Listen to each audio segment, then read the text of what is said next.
speaking on a global theme. So, Creative Mornings is a global organization. It's headquartered in Brooklyn, New York. And there's chapters all over the country, and we'll kind of get into that in a little bit. But yeah, we started this chapter just a few years ago, and thankfully have Wall Street as our permanent venue. So yeah, it's been great. So like I said, every month there's a global theme that all the chapters follow, and kind of gives a bit of a roadmap for the speaker. This month's theme is rhythm. So, and then they provide like a little blurb that I read. Normally I just read it, but given I'm feeling a little rhythm today. So maybe just add a little funk to this one. What rhythms set your pace? A celestial rhythm is pulsing all around us. The earth spins, the sun rises and sets, the moon pulls and releases the tides twice every day. The seasons loop each year, natural, constant patterns of back and forth. But we also live amidst the unnatural rhythms of flickering fluorescent lights, pinging notifications, and vehicles idling at traffic signals. Rhythm can light you up or burn you down. Rhythm is the heartbeat of creativity. It provides the structure we crave, a framework for ideas to take shape. By recognizing the patterns and breaking them, we can find our unique voice. Rhythm serves as a catalyst for the powers of a dancer's movement, the pacing of a poet's sentence, the cadence of an actor's voice, the timing of a comedian's punchline, the strokes of a painter's brush, the meter of a musician's note. All that creativity just keeps going and flowing. Tap into your own rhythm and follow wherever it takes you. How do you keep your own beat? Listen to your heart. Listen to your breath. Rhythm. So, in that vein, we always do an icebreaker here because there's always new people, and it gives us an opportunity to really set the mood. I think one of the greatest things about Creative Mornings, particularly our chapter, but I think most of the chapters around the world, is we create a sense of community here. Maybe it is only on the third Friday every month, but most of you that have returned, I don't know, there's a sense of there's a sense of familiarity here, and an opportunity to really express yourself in a very, what's the word? I don't know what the word is, but it gives you a place to be yourself. So today, our icebreaker, how do you keep your own beat? So coming exactly from the notes I received from the national chapter, how do you keep your own beat? So the idea here, actually, it kind of harkens back to a couple months ago. We had an artist, Marie, come in. She's most known for kind of her tiger paintings and sculptures, but she's done all sorts of stuff. In the conversation with her, she talked about how when she's painting or creating, she's able to tap into something and really find her own beat in a way. She's able to shed some of the things that I think life just kind of throws on us, some of the expectations, and really gets back to her true self. And I think a lot of us that were at that event kind of left I don't have anything like that. It's kind of oh yeah, that's good for you, but I am the main character here. So I've been thinking about this a lot. Recently, and I feel like a lot of people have. But what do we mean by how do you keep your own beat? So one thing I've recognized, particularly after Marie's talk, is going on walks. Walks for me are a really good opportunity to kind of center myself and get level, or just be honest with myself and kind of cut all the bull that goes racing in your head, right? So that's kind of what I mean here. So what are those things that allow you to kind of get back to your core self? Could be certain music you listen to, or activities, or books you read, or just watching Netflix. I don't know. So yeah, who wants to go first? Who's keeping their own beat? Here we go. being by myself, so no matter where I am, I have to wake up just a little bit early. I'm not like in the 5 a.m. club, okay? But just waking up and having my own time before everything comes alive. Yes. Yeah. Little morning Yeah. Zen time. Mm-hmm. Yeah. My wife actually, she turned me on to that. I used to be like, I'm up and I'm going. I usually just like sleep with my laptop next to me. I just open it up and I get going. That's super, super valuable. Super valuable. Has definitely changed. It's true. Has definitely changed things quite a bit. Who else? What else we got? I do morning pages every day. Ooh. So that you really, you get about halfway through that, and then the real stuff starts coming out. And you're like, oh, okay. Yeah. So, Is there like a structure to that? it comes from Julia Cameron's Artist Way, and it's just, you just let yourself go. You just let yourself, whatever comes to your mind, you just write it. No judgment, no critique, no Yes. trying to make it into something, just bark on a page. Basically. That's great. That's great. Awesome. Who else? This is something I've been thinking about a lot lately because I'm kind of going through a transition in my life, professionally and just personally with my kids growing up and things. And so one of the things that I've been consciously trying to do is just not like a physical thing that I'm doing, but just I'm checking in with myself, like mentally. Like you're always bombarded with constant invitations and constant obligations and things that people are asking you to do, and so when those are always coming in, I'm constantly checking in with myself. Is this something that is gonna be fulfilling for me? Is this something that is true to me? Is this something that I am gonna feel like I'm gonna be giving to 100%, and really checking in with all of those things to make sure that I'm being, the word that you couldn't think of earlier that immediately popped into my head was authentic.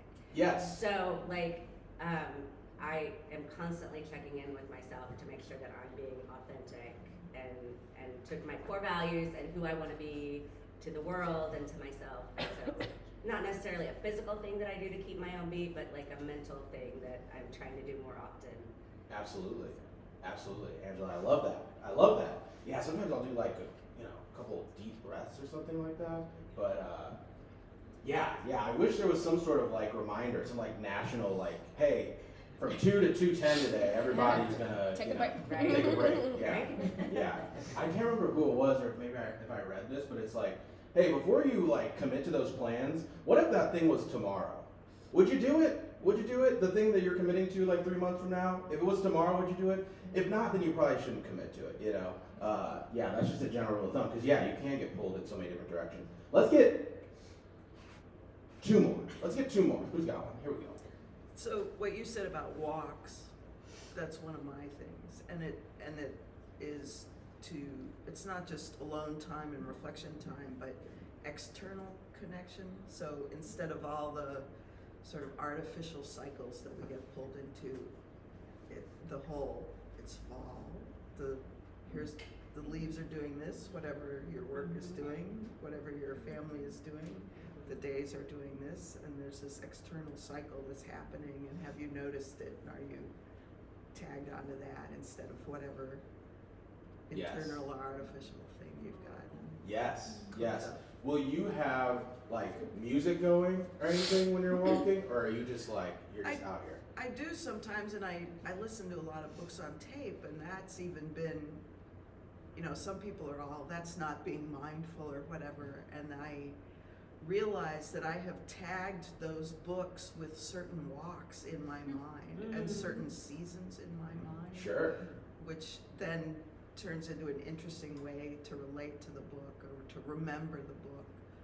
Yes. Or the place. So it sort of gives me extra instead of being distanced from it. It gives me extra context. Yep. I sense a theme here: mindfulness, being present. Absolutely. I saw a hand over here. Here we go. So something that I like to do, if my wife doesn't do it for me, I will find all my little writings from over the years being like, I'm going to do this, I want to do this. And it's like, oh, from like 7th grade I did almost everything. From 12th to 5th grade I did this. From last year I did all this. Just checking off the list makes me a lot. So you keep a list of like, hey, this is what I want to accomplish, this is what I want to do. Yeah. Man, That's good. That's next level. That's good. Yeah, I think all of us are like, yeah, I've been meaning to do that. Awesome. Anybody else want to share before we move on? Okay. Thank you all. Thank you all for being vulnerable. Thank you all for sharing. Really appreciate it. All right, let's move on. So we're at beautiful Orchard Street Studios. Like I said, this is our consistent venue for Creative Mornings. Very, very thankful for the executive director, Dawn, for allowing us to utilize this space. It's awesome because like we always come here, but it's always different. There's always something new up. So it's kind of like a new space every single time. But tonight, it'll be a new space because Santa's coming to town. So free family photos with Santa and Mrs. Claus. There's also a silent auction. All proceeds are going to the local junior achievement, which is pretty cool. And then November 28th from 7 to 9, there's another presentation here there's like I think it's like a monthly talk, or maybe it's quarterly, Hearing Voices, Seeing Visions. So we have Elise, which this is her artwork here. And then a reading from author Marlene Lee. So a lot of upcoming events here. There's you could probably, well, I don't want to tell you to come every day, but you probably could, and there's something going on. There's Dawn's so good about that and opening her doors to the community. But yeah, there's a couple of things to highlight coming up here at Orchard Street. So, like I mentioned, Creative Mornings is a global organization, and during the pandemic, during lockdown, when we couldn't meet, so we had our first event February 2020, and then we didn't have the next one until like sometime in 2022 or 2021, like late 2021. So they came up with virtual events, and this has kind of morphed into its own thing called field trips. So if you did RSVP through the website for this event, thank you. If you didn't, what? But if you did, now you. What are you doing here? Now, You just said what we were thinking. now you have access to field trips, which have kind of morphed into more like educational experiences. So, people that are good at certain instrument, or well, actually, it goes from like the traditional creative all the way to like business skills and stuff like that. There are these monthly events, and usually, there's multiple every day that go on that they've titled field trips. So if you go to creativemornings.com/field trips, you can check those out, completely free, just an opportunity to learn and expand your knowledge. Like I said, I think there's actually 235, I need to update this. I think there's 235 chapters around the world now. So many members, so many online talks, so many video views. Today, I didn't get rid of it. So Hong Kong was yesterday, I guess. But today, there are close to like 50 different chapters meeting on the topic of rhythm. So all of these talks are on the topic of rhythm. Everyone's meeting today. So super, super exciting. Gives that sense of like local community at a larger level, right? Speaking of local community, our chapter is run completely by volunteers. So if you are interested in helping out, we could always use extra hands, whether that be setting up or posting on social media or helping us get sponsors. There's so much work that goes on into putting these events together. None of us get paid to do so. Trent is getting a small payment, but nobody else is. That's a joke. Sorry. Didn't land. Feel free to email Columbia@creativemornings.com, or you can choose to DM on any of our social platforms. Finally, hey, we're here to make friends. But why don't you bring a friend too, right? I think that's what's happening. I keep showing the slide, and I think that's what's going on. I think that might be what's going on over here, right? Yeah, this is great. Bring a friend. I hope all of you leave here with a sense of excitement for the rest of the day, but also that you have found a place that you can come and be yourself. And that's what we're trying to build here. And the more people we have here, the more we can grow that and hit our goals. So, bring a friend, make a friend. All right, so another tradition we have at Creative Mornings is the reading of the manifesto. So this just kind of sets the vibe just before our speaker comes up, and kind of just lays some ground rules about what all this is about. So if I could have a volunteer to read the manifesto this morning. Anyone? Oh, wow. Thank you. Everyone's creative. A creative life requires bravery and action, honesty and hard work. We're here to support you, celebrate you, and encourage you to make the things you love. We believe in the power of community. We believe in giving a damn. We believe in face-to-face connections and learning from others and hugs. Oh, yeah. And high fives. Wow. We bring together people who are driven by passion and purpose, confident that they will inspire one another and inspire change in neighborhoods and cities all around the world. Everyone is welcome. Yes. Everyone is creative, everyone is welcome. Thank you, Stephen. Thank you. All right, we're going to get into it.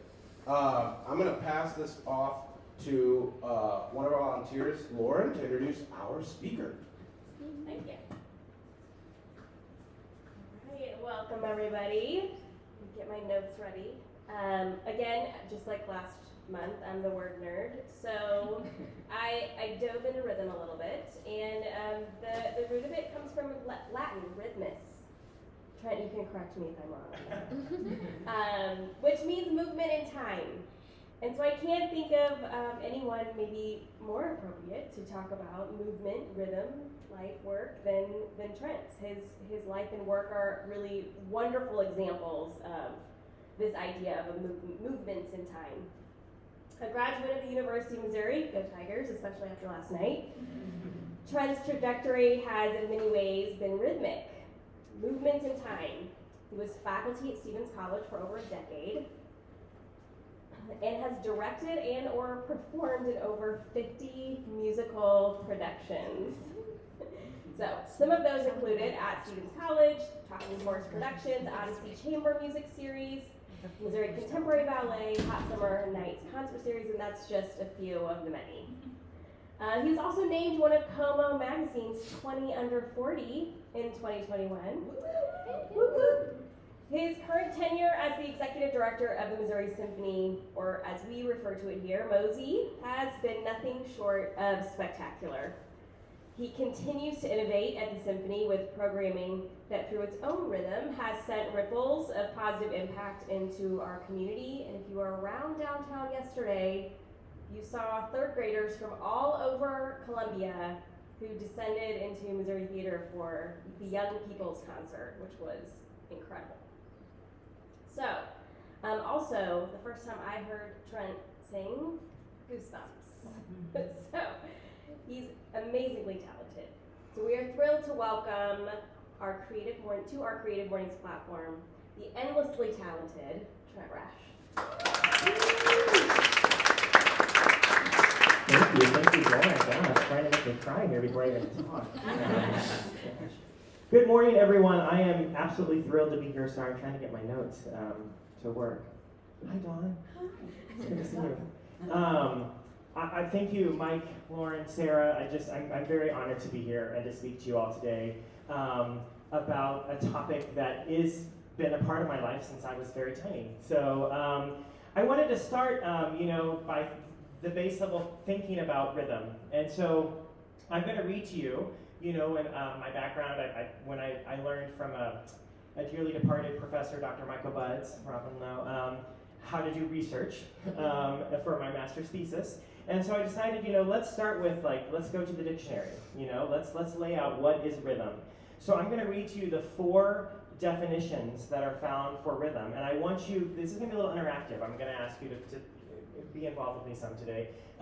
Any words that stick out to you in these definitions that I read, kind of keep them, and I'm going to ask them to kind of share what those are. So as we start here. So rhythm, what is rhythm?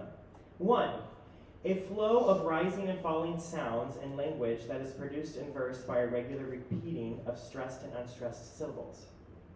2, a flow of sound in music having regular accented beats. 3, a particular or typical pattern of rhythm. And 4, a movement or activity in which some actions repeats regularly. Any words there that stuck out? Yeah. It's just interesting, even the first part where you talked about flow, but it includes the stress and the unstress, which is very similar to kind of like life. And Love it. Yeah. Flow. Love that flow. Flow appeared in 2 of the definitions, by the way. So yeah, flow. That was one that stuck out to me. Any other words? To anybody else? So for me, pattern. Pattern is a one. This is all foreshadowing of what's to come. But it also repeats regularly. That stuck out to me. So Stress. stress. Stress. Yeah. Stress. Just stress. It is a hard time in the world. It is truly, But I will tell you, it is a hard time in the world. But there are days like yesterday, and Lauren mentioned this. We did our young people's concert, so we bring 2,000 young people every year to the Missouri Theater the Thursday before Thanksgiving, and do a concert specifically for them. And the energy and the positivity that those young people have leaves me with hope. I think that's what we have to remember is that, yes, sometimes things suck, and the world sucks right now. If you turn on the news, and it's going to be bad news, But there is still hope, and we can have a part in that. We can help people, we can create change. Okay, that's enough of that. That's a whole nother talk, so another time. Okay, so we know, when we think about rhythm, we know that the body and the brain have natural rhythmic cycles, right? Like the heart has to have blood pumping to and from. We have to breathe to help that happen. Our brain, there's so many amazing things about the brain. They're still figuring those things out, but there's synapses and things going off, and those are regular patterns that work so that I can touch my knee if I want, or I can talk like this, I can hold a microphone. So our body naturally, physically has patterns.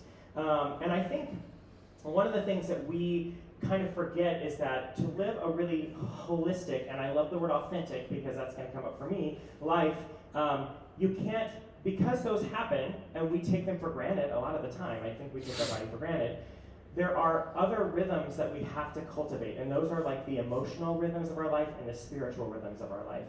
And I think that when we have all 3 of those together, then we actually are able to function, and we find what I'm going to call the rhythm of life.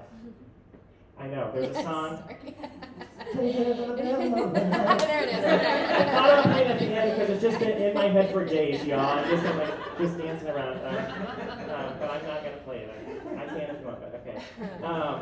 But speaking particularly as someone who has made a huge rhythmic shift in my own life, which I'll get to, and now I lead people, which I didn't do in my life before. As I've become a manager and a supervisor of people in my career, I've noticed how important it is that I understand the rhythm of my life so I can be the best leader to the people that I am working with. Because we have learned, especially coming out of the pandemic, that we just cannot separate work from our life, and people are hurting, and we have to be able to bring all of ourselves to where we work, and so managers have to be able, that we have to say, yes, you can do that. Yes, go home. You don't. So I think, and part of that is this mindfulness of of the rhythm of life, that it's different for everyone, and that it ebbs and flows, right? So one thing about rhythm is it's not static, right? I mean, rhythm changes all the time. So, I don't know if metronome, I know Katie will know metronome for sure. But anybody else use a metronome? Anybody ever grow up playing an instrument? Yay, oh my gosh, love it, trombone here. Okay. But when you practice, sometimes, if you're working on certain rhythms and something really hard, you turn on this metronome, it's just this sound that just keeps like this, right? That's not life, though. Can you imagine if this was just all life, this is all we heard, like some beep our whole life that just was like this? I mean, that's not how it works, Sometimes it's faster, sometimes it's slower, sometimes it's in between, right? And I think that's important because we get sort of a thing in our brain where it's an expectation that's kind of unrealistic that, first of all, perfection doesn't exist. Stop, go away, But that to achieve the ideal, it is very almost like a metronome. you know? But that's boring. I mean, to me, it's boring. So I think we have to realize that part of being a human, part of the human experience is that our rhythms are going to change as we grow and as we evolve. And so that gets me to my story. In 2018, well, let's just start now. So if you know me now, I'm a proud gay man. I'm about to get married next September. Yeah. To my partner David, who was supposed to be already had to go to work. It's all right. But in 2018, I was married to a woman. I still have 3 kids. I love them dearly. And I was in a show called Fun Home. And that show is based on a graphic novel by Alison Bechdel, who is an amazing lesbian artist writer. She's great. If you've never read the novel, it's her coming out story, and it's a large part of it is about her dad. And her dad was a closeted gay man, and when she came out, it sort of unraveled him, and he ended up committing suicide. Sorry, this is as heavy as I get, I promise. But and so to process that, she wrote this graphic novel. And then the graphic novel turned into a musical written by 2 women. Yes, more women need to write musicals. Great. I played the dad in the musical. And this particular family is a mom and a dad and 3 kids. The oldest is a girl and 2 boys. I have 3 kids. The oldest is a girl, and I have 2 boys. The dad was an English teacher. My mom was an English teacher. My sister's an English teacher. I love English. And I saw a picture of, because this is based on a real person. His name was Bruce Bechtel. He really existed. I saw a picture of him, and I was scared to death because I look a lot like him.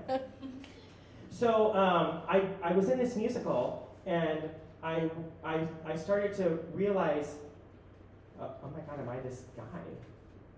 And am I not living my authentic life? And is this also causing issues for my children because I'm not who I'm meant to be? This is all to say that my rhythm, I was trying to grind into a rhythm that was not mine. And I had for a long time. Because at this point, I barely got to 20 to 40. I was 40, snuck in. So at this point that we're talking about in 2018, I was 37. My oldest 2 kids were middle school. My youngest was 1.5.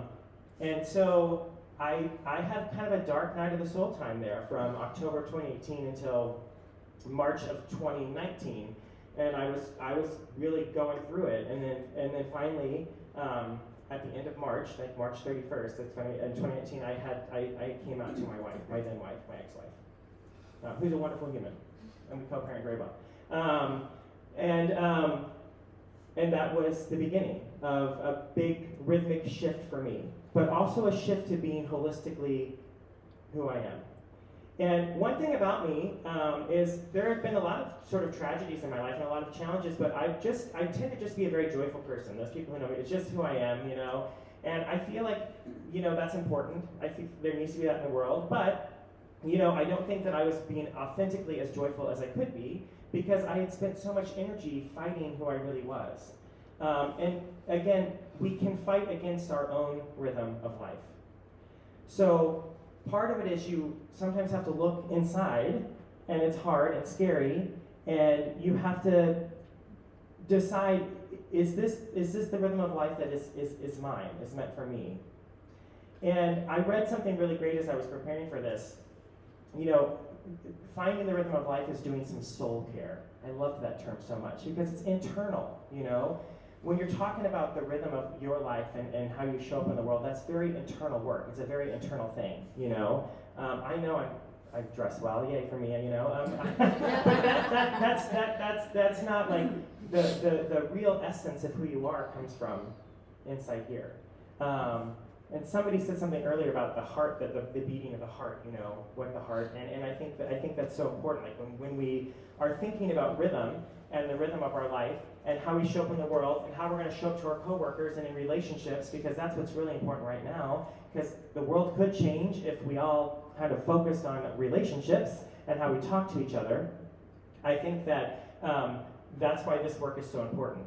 So it's been really fun because when I started off to do this talk, this is not the direction I really thought I was going to go in. But as I was preparing, I was like, this just really started to resonate with me. Is that, you know, maybe our challenge is that we have to discover or do some morning pages or whatever it is to like think about what is my rhythm, what is the rhythm of my life, and life can disrupt that rhythm. You know, so things happen, you know, babies are born, suddenly you're a parent, you have a career change, you have a death in the family, you get married, you get divorced. Those things can disrupt it. It doesn't mean that it has to take away, but it might mean for a little bit that the rhythm is going to be off, and we have to be okay with that too. So for instance, right now, I lost 2 employees in the span of a month, and so my rhythm is off. My work rhythm is certainly off, which is affecting a little bit of my personal rhythm as well. But I have the mindfulness to know this is a temporary, just, you know, off of my rhythm, because this is going to change. I just had interviews, you know, things will get better. And so one of the things that we don't gift ourselves enough is the awareness to check in with where we are, and the being okay with not being okay. It's okay not to be okay. I was not okay. My coming out here was really hard. I mean, I was 38, you know, I had 3 kids, I was married, you know, I'm the oldest child, I was the golden child, you know, like this was huge. People I grew up Catholic, they grinded out those marriages, they did not get divorced, like it was, you know, it was not easy, you know. However, on the other side, once I found the rhythm of life that's mine, you know, I'm grooving. And I think that's the important thing is that it's like that, you know, and we never listen to these anymore. When you're on the airplane, like, okay, if the mask comes down, put yours on first, you know. For you to show up in the world for other people, you have to know your own rhythm of life. You got to put on your air mask of rhythm of life on for you, you know. You have to be in alignment with who you are in order to be the best person you can. And I will tell you all, this has vastly changed my relationship with my children. I have such a better relationship with them because I was distant before, and it was because I wasn't wholly who I was. And I think that's important. So I'll get back to that in a minute. Okay, I want to do a little activity. Oh, Yeah. So in a previous life, I was a music teacher, and so we're going to do some clapping today, and I'll explain why in a minute. So as I said, we can be disrupted, our rhythm can be disrupted, right? And the other thing to remember is that we all have different rhythms. And so we have to be able to widen our tolerance of rhythms, because my rhythm is vastly different than my partner's rhythm for sure, you know, and probably vastly different than Dawn's rhythm. So we're just going to actually physically do that today. So we're going to do some clapping. Oh my gosh, I'm so excited. I got to put this down. Okay, so we're just going to start with some quarter notes. So just everybody with me? 1, 2, 3, 4. Okay, we got that? Very good. Wow, okay. All right. So I'm going to be taking you back to elementary music class. I don't know. So now we're going to do some 8th notes. So just it's going to be 1, 10, 2, 10.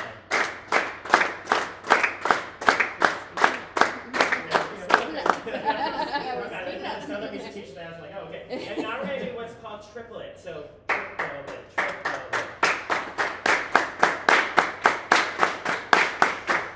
Okay, so now we're going to, we have 3 options, pick one, okay? And I hope we're all going to do a different one at the same time, right? So you're either going to do this one, 2, this one, 1, 2, or this one. All right, I'll count you in. 1, 2, 3, 4. Great. So thank you so much. So that is a physical of what's going on inside. So we are all different like that. That's literally what's happening in this room right now. My rhythm might be this. Dawn's might be this. Somebody else's might be. That's what's happening right now. And so when we have the awareness that we can accept that other people's rhythms are different, it makes us a better person in a relationship. It makes us a better person as a supervisor, as a manager. That's what I've learned in my work. In my work is that I may not always agree or understand someone else's rhythm, but that's not my, that's their essence, right? I just have to learn how to respect it and how to flow with it. There's that word flow again, right? Thank you for this music education lesson. Dr. Sims would be so proud of me. She was my... Dr. Sim. All right. So I talked at the beginning about how we have these physical, like our body, like right now our body is so good about doing its own rhythm. It just happens for us. And what we have to do, the work that we have to do is for the kind of emotional and spiritual side, right? So our emotions can greatly affect our rhythm. I don't know about you all. I'm a Cancer moon. My children are trained now. I just can cry in a movie like no one's business. I mean, I went to all those Disney movies with my kids, and I would be bawling at some point, and they just would look over and know, and be like, Dad's crying. At the weirdest spots too, I don't know. Toy Story 4 just really got me, and Andy left. I mean, it's a whole. So they're just like, Dad's crying. But the point is that sometimes me in particular, and maybe other people can gel with this too. I have to be careful that I don't let my emotions control me, right? And so part of that is the fact that anybody heard of emotional agility? Dr. Susan did. Yeah, gosh, I love her. Oh, she's changed my life. So her idea is that when you see an emotion, you say, I am feeling this way rather than I am sad, because you are not that thing.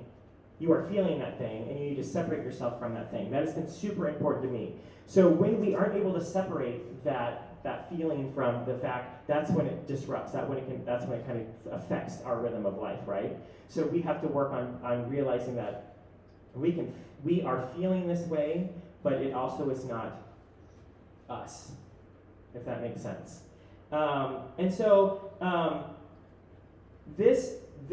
the understanding of that is really, I keep coming back to the fact that, I went from like bottom of the totem pole in my job at Stevens College.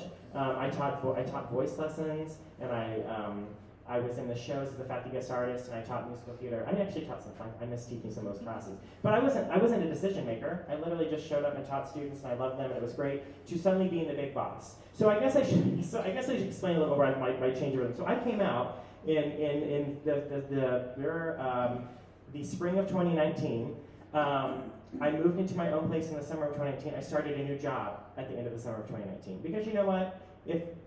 Why not just throw it all up there? And that's a big deal for me. I'm a very, that's not my normal jam. But it was just like, okay, here we go, And this new job was certainly way different because I was the head. I was overseeing people. I was the head person in charge. So not only was I dealing with who I newly was and who as a gay man, but now I'm suddenly the big boss and having imposter syndrome. A lot was going on. My rhythm of life was really being challenged, and I really had to spend some time working that. And then of course 6 months later the pandemic happened. So it was just a combination of a whole bunch of things. But I will say, one thing that I will say about the pandemic is, I do think people started to do some inner work. And maybe you did too. Yeah, I see a lot of heads nodding. I mean, what else were we supposed to do? I think that it allowed me to slow down, because if you know me, I move very fast. It's just who I am. I have to work. It's from my mom, Millie Rash Jr. I love her, but that woman is almost 70 and runs marathon. I don't know. She needs to. So anyway, I had to slow down. I mean, we all had to, right? So part of rhythm is that it is not static. That means it can be faster and slower, and sometimes we have to slow down our rhythm so we can check in with ourselves, right? So I would be remiss if I didn't, as part of this, include some music. My background is actually voice. As we talked about, I'm a huge musical theater nerd. I know musical theater repertoire like this. I'm just like an encyclopedia. I used to teach a class, so I've known the history of music from when it started till now, and all the shows and songs. And then now I'm in the orchestra world, which is the farthest from me because I had band, but I'm from a very small town in northeast Missouri. We didn't have orchestra, so that's been a huge learning curve. But I put together a playlist that I think that you can access after if you'd like. It's called CreativeMornings Rhythm on Spotify. I'm going to play some songs for you today. And they are some well-known pieces, some maybe not. My point in doing this is that composers obviously use rhythm in order to depict a certain emotion, right? You see where I'm going? We've been talking about emotions here. So I'm going to play some songs. I want you to listen critically and kind of think about what emotions does this stir within you. That's the point, right? So we're going to just start here with the first song. I have to find my playlist. There it is. Okay, so this piece is called Storm by Vivaldi, and that's all I'll sing, so here we go.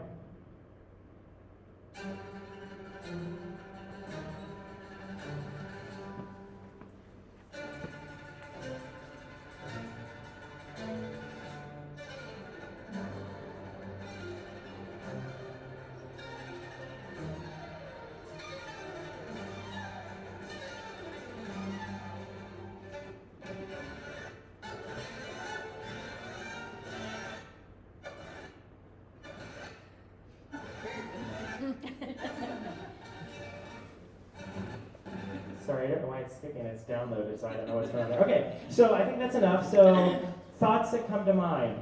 Yes? Oh shit, I procrastinated too long. Love it. Yeah.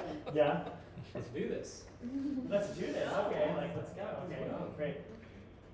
Yeah. Just feeling like rushed, like it was just making me feel like I was running late. So urgency, like oh my god, like panic. Great, good. So I'm trying. The whole goal of all these, and I'm going to play for you, is to hit the core emotions. So this is all good. I ran them by my partner and he didn't like it. Well, so I was like, well, I did the best thing. So so what I'm going for, I like that because this is the I would say chaos, but the core thing I'm going for is anger, which is hard to really find anger in symphonic music. It's beautiful, but you hear the driving rhythm, you hear the they're hitting, I'm people throwing things off desks. I was like doing this whole thing, singing at home, and he's like, okay. I know when my partner goes, oh, okay. When I hear that from David, it's like I need to simmer down. So I didn't really shout anything. I just was having a scene, So there are times when we are angry, right? And so the rhythm at that time inside might be driving and forceful and jerky, and that might be how we're showing up, in our body. Okay, here's number 2. This is by Clara Schumann. Yes, a female composer who was married to Robert Schumann, but she's just as cool, and also an amazing pianist in the 19th century, which is amazing.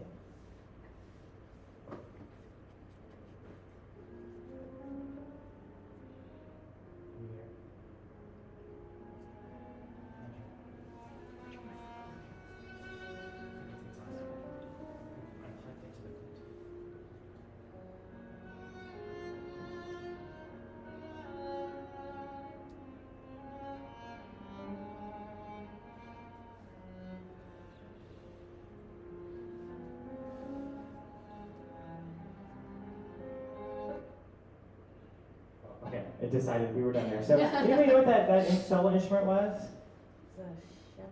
A cello. One of my favorite. I always joke, I just want a cellist to play me to sleep, and then they can let themselves out. Thank you for your service. When you notice I'm asleep, just leave. It's the most beautiful instrument. So, what do we feel from that? Longing. Really? Melancholy. What did you get, Katie? Oh, I just felt so happy. Yeah. It just flowed. It's just Yeah. like. It's different to everyone. There's no right answer here. So the longing is good. So this one was the kind of love, the romance one. I didn't give you the title because it's called Romance. I wouldn't give it away. And a cello is often used in music for that, as well. So love, another one of our core emotions. Okay, here's number 3. This is from an opera by Henry Purcell called Dido and Aeneas. And that's where I'll leave it.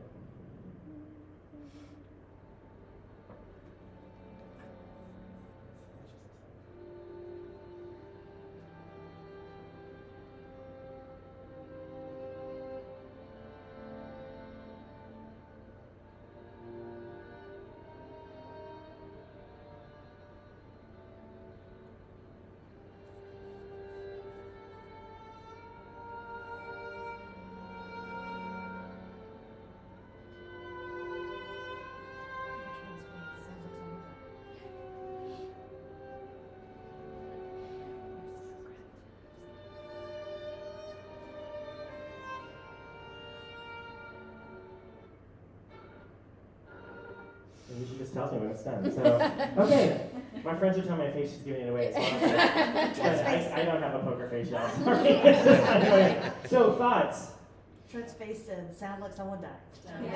I mean, really, the words are When I'm laid. It's usually and when I'm laid in earth. Yeah. So this is sadness. So you can hear that it was slow and it was kind of lethargic, right?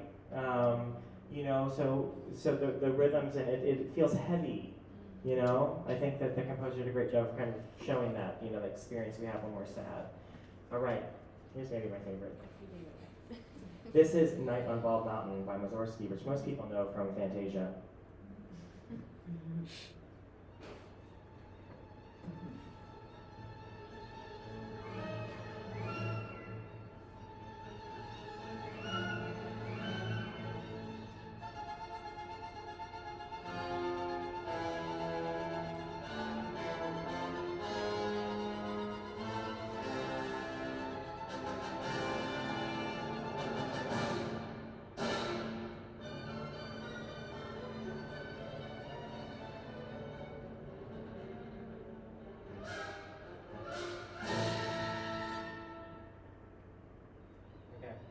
All right, what are we hearing? What do we feel? Wrath. Panic, like fear. Yeah, fear is the core. When I was going from a panic, you know, and anxious, anxiety. Isn't that a huge thing right now, y'all? It's just the season.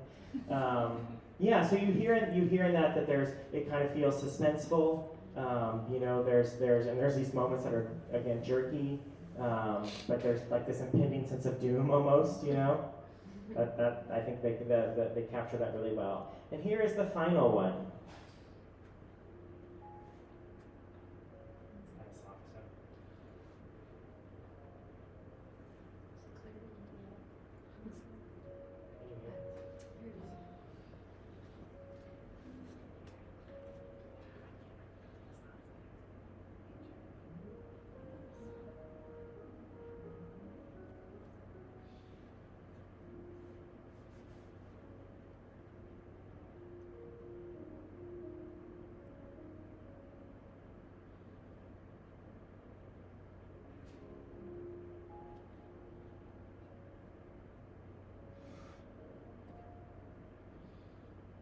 Okay, I know it's super quiet, but what were you feeling? Oh, calm. Love it. Yeah, good. Yeah, for me, this is like peace, you know. This is the Zen one. This is where we all feel we should be all the time, which is not true. You know, like those Instagram people are like, I'm so Zen, and then they're going to cry right when they get off. And so the point is that the rhythmic experience of life is not static, right? So there are times we will feel peace, but there are times we will feel all those other things that we just heard, you know? And the thing is to accept that, but also to be in touch with what the true rhythm of our life is. So I know I need to close here. I want to share with you a few more things. So I've said this a few times, but I really feel like more and more as I've been a manager, leading adults is hard. My God, teaching children is so much easier. I mean, I don't know, like, you know, like, no offense, I love, you know, but like managing people is hard work. So that's why, you know, I think more and more what I'm learning is that, you know, the key to that is I have to be in alignment with my rhythm so that I can ebb and flow with the rhythm of people that are in my daily interactions, right? And your own rhythm of life, you know, this series of patterns that you have, you know, when they're in alignment and when you are aware of them and you are mindful of them, they actually give you the freedom to cope with the unexpected. I think that's what's really important. You know, we get much better. I've been in lots of therapy, and now almost all my children have been in therapy, which is great. I'm actually proud of that. And so I keep learning from their therapist. One of them said the other day, we're trying to widen his tolerance. I'm like, oh, God, I need to do that too. Thank you. You know, but there's a lot of people in this world that need to widen their tolerance. When we are in alignment with our rhythm, we can widen our tolerance of what we are receiving from other people, whether that be good or bad. So don't live your life dictated by a metronome. Rhythm is meant to be active, alive, and flexible. So I have a quote from Dion Mills. She's a writer and speaker, and I really liked it. It says, "The rhythms of life are ever changing. We experience the mountain peaks and valleys, joys and sorrows, victories and defeats, and choose how those happenings affect us. Unrest always seems to follow high points, as though we don't deserve to be happy. If our rhythms are always the same, how will we learn to walk through the next fire or accept the next reward? How can we claim a satisfying life without experiencing all that can be encountered? Your rhythm and mine are unique. We set a pace to the cadence of our heart and either crawl, walk, or march forward." And then I would just want to leave you with an affirmation that you embrace the rhythm of your life and let it unfold. Thank you. We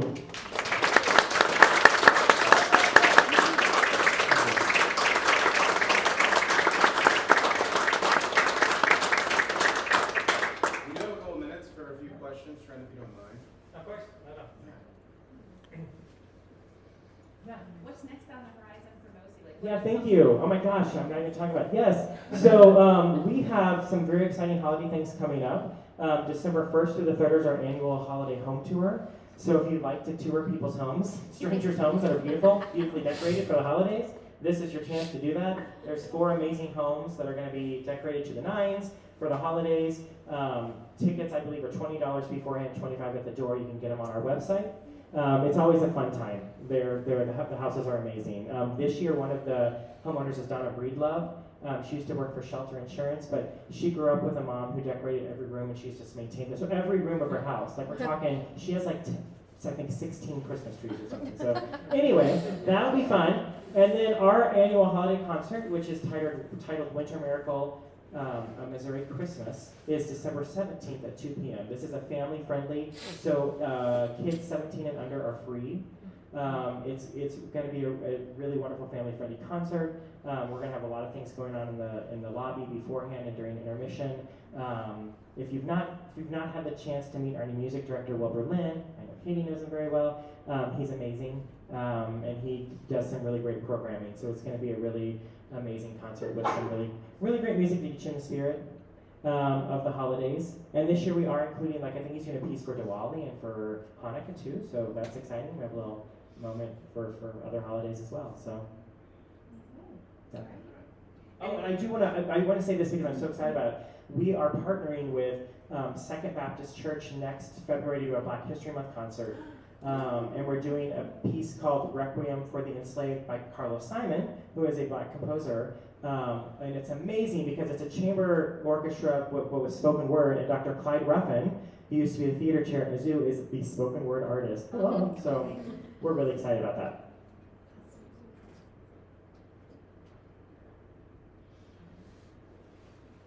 Other questions?